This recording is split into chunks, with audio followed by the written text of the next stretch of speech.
Alors guys, nous allons revenir sur la rumeur du jour ainsi que sur la deuxième partie de conférence de presse de Ten Hag.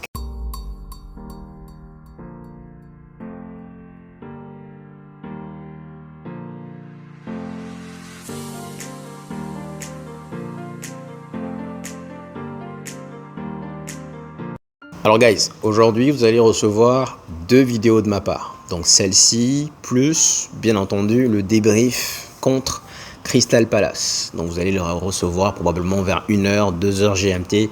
Ça va dépendre bien sûr du montage. Alors, que dit la rumeur du jour? La rumeur du jour dit simplement, et c'est confirmé quasiment par tous les journaux, notamment Sky Sport et Bild. Ce qui est intéressant, c'est que Sky Sport ne relaie l'information que lorsqu'elle est vérifiée, triple vérifiée, quadruple vérifiée. Conclusion, elle est vérifiée. Alors, la rumeur du jour dit que le Bayern de Munich voudrait mettre Ten Hag à son poste. Maintenant, bien sûr, ils ont déjà tenté Nagelsmann, ils ont échoué. Ils ont tenté Ralf Rangnick, ils ont échoué. Ils ont tenté Xabi Alonso, ils ont échoué. Je crois que c'est le 5e, voire 6e nom sur la liste. Maintenant, l'équation que j'ai envie de vous poser, elle est très simple. Sans parler de Ten Hag in ou Ten Hag out, l'équation est simple. Est-ce que vous pensez que le Bayern, dans une institution où tout est calé, tout est bien structuré, bien organisé, le Bayern serait prêt à limoger son coach, Thomas Tuchel, pour faire venir Ten Hag. Et nous, dans un environnement complètement chaotique, désordonné, on serait prêt à lâcher Ten Hag pour aller chercher Thomas Tuchel. Est-ce que vous pensez que c'est plausible? Est-ce que vous pensez que c'est logique? Donc là, apparemment, si Manchester United veut se débarrasser de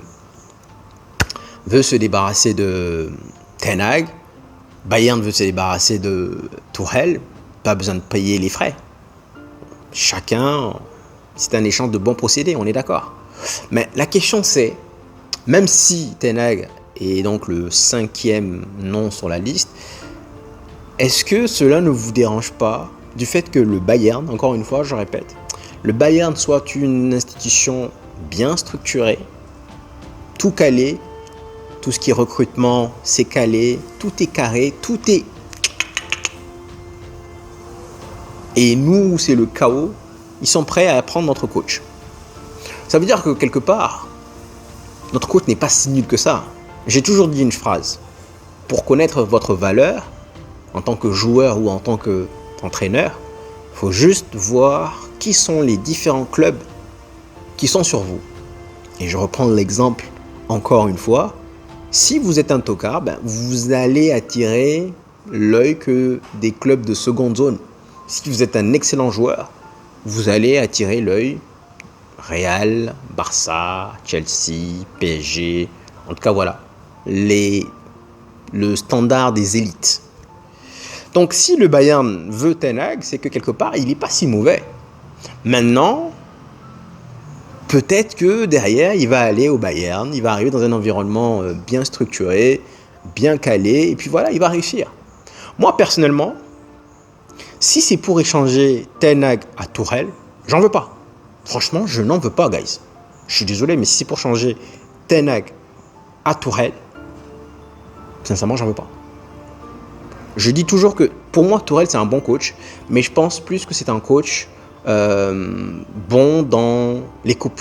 C'est-à-dire que je pense qu'il fera donc une belle prestation en Conference League, Europa League, Champions League, FA Cup, Carling Cup.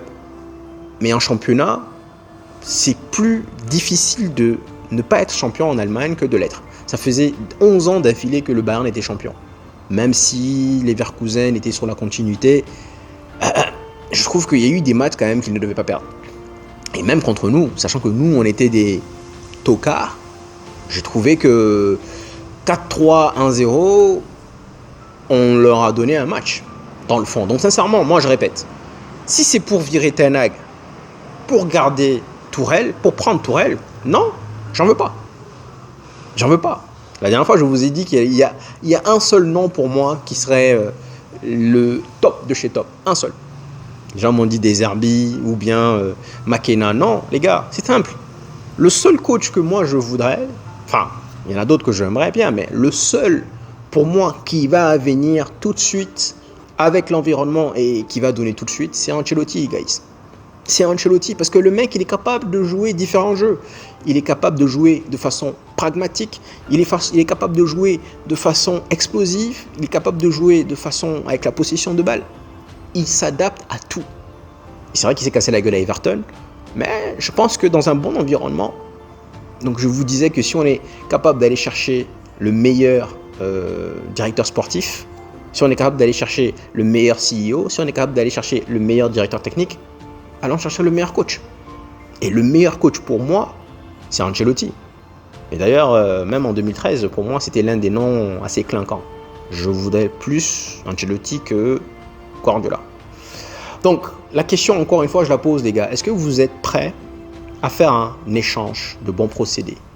Est-ce que vous voudrez laisser partir Ten Hag pour faire venir Thomas Tuchel? Ensuite, j'aimerais revenir sur la victoire écrasante de Chelsea hier. J'avais fait la vidéo avant.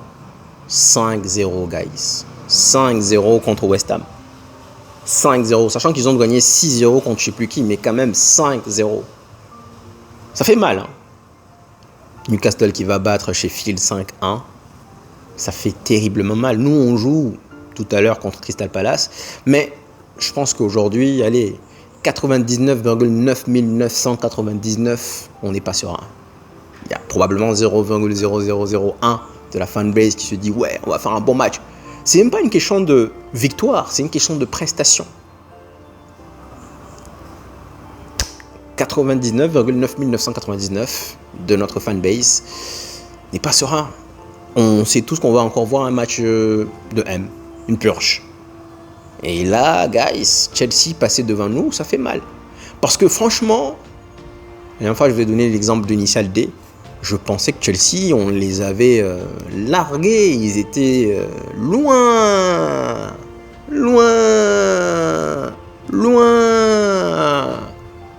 Et là, ben, avec un match en plus, c'est vrai,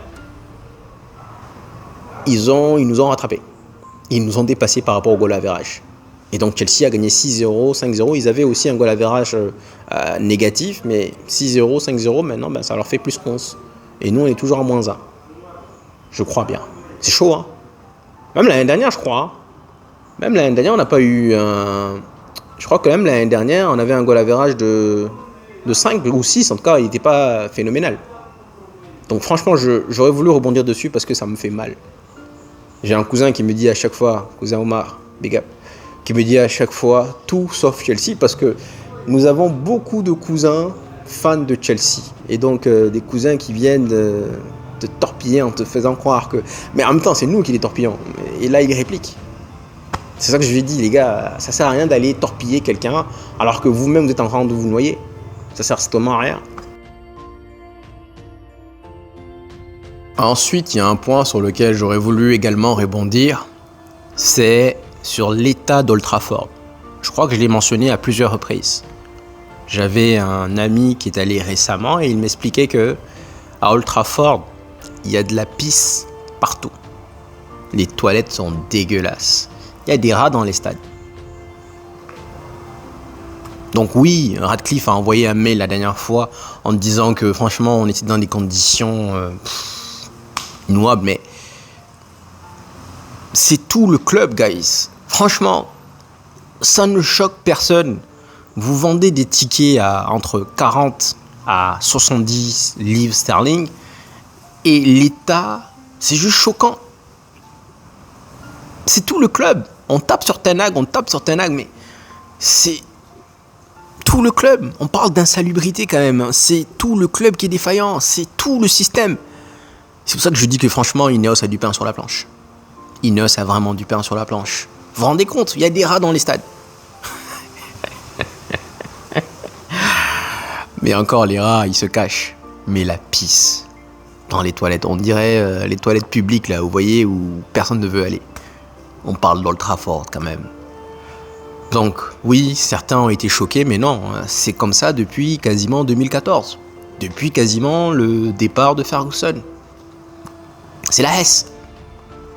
Donc c'est tout le club. Et en fait, je voudrais faire une autre vidéo aussi sur les joueurs qui viennent, qui se laissent aller. Parce que c'est normal quand vous arrivez dans un environnement et quand vous voyez tout le monde autour de vous se laisse aller en mode tranquille mec, ici c'est pépère, tranquille, il n'y a rien qui stresse, il n'y a rien qui presse, tranquille. Moralement, mentalement, psychologiquement, à un moment donné, vous aussi, vous allez devenir tranquille, zen, en mode Bob Marley. C'est logique. C'est tout l'environnement qu'il faut changer. Donc oui, encore une fois, là, c'est pas pour dédouaner Ten Hag, mais quand on parle de rats, quand on parle de pisse, c'est choquant. Pour un club du standing de Manchester, c'est choquant. C'est choquant. Donc ça, c'est quelque chose que je fais juste un tout petit aparté dessus, mais c'est quelque chose qu'on le savait déjà. Et je me dis, encore une fois, Ineos a du pain sur la planche. Et donc enfin, on va revenir sur la deuxième partie de la conférence de presse de Ten Hag. On a beaucoup insisté sur Bruno Fernandes en expliquant que justement, il a dit que Bruno Fernandes avait un état d'esprit incroyable. Les journalistes ont voulu voir s'il y avait d'autres joueurs justement qui n'allaient pas faire l'extra plus dans le cas où ils étaient blessés. Parce que Bruno Fernandes, on sait tous, personne ne va lui enlever ça, c'est un warrior, c'est un battant. Donc c'est le mec, même quand il a donné l'exemple de, je crois que c'était Tottenham, il disait qu'il a joué quasiment avec une cheville cassée, enfin un orteil cassé, mais il a quand même joué, il avait du mal à courir. Et les journalistes voulaient voir s'il y avait d'autres joueurs, enfin des joueurs qui n'avaient pas cette mentalité, qui n'avaient pas cet état d'esprit. Et je pense que là, ils l'ont un peu coincé. Il a un peu souri et il a dit, bon, disons que Bruno Fernandes est un exemple à prendre. C'est-à-dire que la mentalité qu'il a, les autres devraient l'avoir également. Et ça, je suis d'accord avec vous. Les pros Bruno, ça, je vous le donne. La mentalité de Bruno Fernandes, elle est irréprochable. Ça, je vous l'accorde et je vous le donne. Moi, je le critique sur autre chose, mais sa mentalité, elle est no comment. Il est revenu également sur Jadon Sancho en expliquant que la question c'était est-ce qu'une simple apology, donc un simple pardon serait suffisant justement pour qu'il revienne et qu'on reparte à zéro. Il explique qu'ils sont allés le voir à Dortmund, donc ils sont allés le superviser. C'est pas que la télé, ils sont quand même allés le superviser. Et il explique que pour l'instant on n'en parle pas. Donc c'est un litige qui a eu lieu, mais bon, pour l'instant, on va mettre ça de côté. Mais pourquoi ? Parce que lui, il va jouer une demi-finale, voire peut-être une finale, et nous, on a 4 autres matchs à jouer. Donc pour l'instant, c'est quelque chose qu'on va mettre de côté. Chacun n'a qu'à se concentrer sur sa fin de saison proprement. Et on espère clairement que derrière, ça va se réconcilier. Maintenant, sincèrement, guys, moi, je vous dis, Jadon Sancho, c'est un joueur que j'aime bien, talentueux. Et je répète, il a raison dans le fond, mais pas dans la forme. Pour moi, le fait de ne pas vouloir s'excuser, sincèrement, voilà, vaut mieux que vous me le laissez partir. Il va aller briller, il va aller marquer des buts, il va aller faire des badesies, il va aller faire des maths de sa vie. Tant mieux, je ne vais pas le regretter. Tant mieux. Ensuite, il est revenu aussi sur les transferts. On lui a demandé est-ce qu'il faut, d'habitude on a 4-5 joueurs qui rentrent, est-ce qu'il ne faut pas plus de joueurs ? Il a dit ça, c'est une question qu'on verra. Mais il ne faut pas perdre aussi, il ne faut pas trop de joueurs. En gros, il faut des joueurs qui viennent, mais il ne faut pas trop de joueurs aussi qui vont partir. Ensuite, il a eu également une question sur la nouvelle structure du club, en mentionnant que quand il est arrivé, il était aux côtés de John Murtough et de Matt Judge. Aujourd'hui, Matt Judge est parti depuis longtemps. John Murtough est récemment parti. Arnold est parti également. Est-ce que derrière, il se sent isolé dans la nouvelle structure ? Pourquoi ? Parce qu'en termes de figure cadre qui reste dans le club, c'est le seul qui reste. On a changé de CEO, on a changé de directeur sportif, on a changé de directeur technique. Fletcher a été bougé. On a changé quasiment toute la structure. La seule personne qui reste dans cette structure, c'est Ten Hag. Et donc la seconde question, c'était est-ce qu'il se sentait en danger ? Et là, j'ai bien aimé la réponse en disant simplement que en réalité, je ne suis pas en danger. Je ne me vois jamais en danger, mais Je vois plus des opportunités. Donc tout ça, ce sont des choses qui me font comprendre que derrière, c'est quelqu'un qui est sûr de lui, qui ne va pas être limogé en tout cas. Maintenant, on revient sur la question, le Bayern le veut, est-ce qu'il va vouloir claquer la porte et partir? Je ne pense pas. Je pense que la seule façon de voir un Ten Hag out, ça serait vraiment qu'on le licencie. Maintenant, il y a 3 façons de voir les choses. Est-ce qu'on le garde pour un aspect sportif? Est-ce qu'on le garde pour un aspect financier parce que nous n'avons pas les moyens de le limoger? Ou alors, est-ce qu'on le garde tout simplement parce qu'il n'y a pas d'autre alternative? Je pense quand même que Ineos a des alternatives à un œil sur certaines personnes, mais dans le fond, je pense qu'ils vont le garder. Et quand je reviens sur les déclarations de Ratcliffe en disant qu'il aimerait bien que ce soit Arsenal qui gagne, pourquoi? Parce que Arsenal a été patient avec lui et ça prouverait donc vraiment la récompense. Je me dis que Ten Hag, vraiment même dans son discours, je pense qu'il va rester. Et je pense, à la base, je vous ai dit, si on finit pas dans le classement, je pense que peu importe son classement, je pense qu'il devrait rester. Si on le chasse, il pourrait peut-être aller au Bayern. Voilà. Donc, guys, je vous fais la vidéo dans quelques heures normalement. C'est la vidéo du débrief contre Crystal Palace. Encore un match qu'on a tous hâte de regarder. Et puis voilà, je vous dis encore une fois, merci d'être arrivé jusqu'ici. Un grand merci à vous tous pour le soutien, pour les partages, pour les likes. Sincèrement, big up à vous tous. Je ne pourrais vous remercier. Sur ce, je vous dis bon match et puis voilà.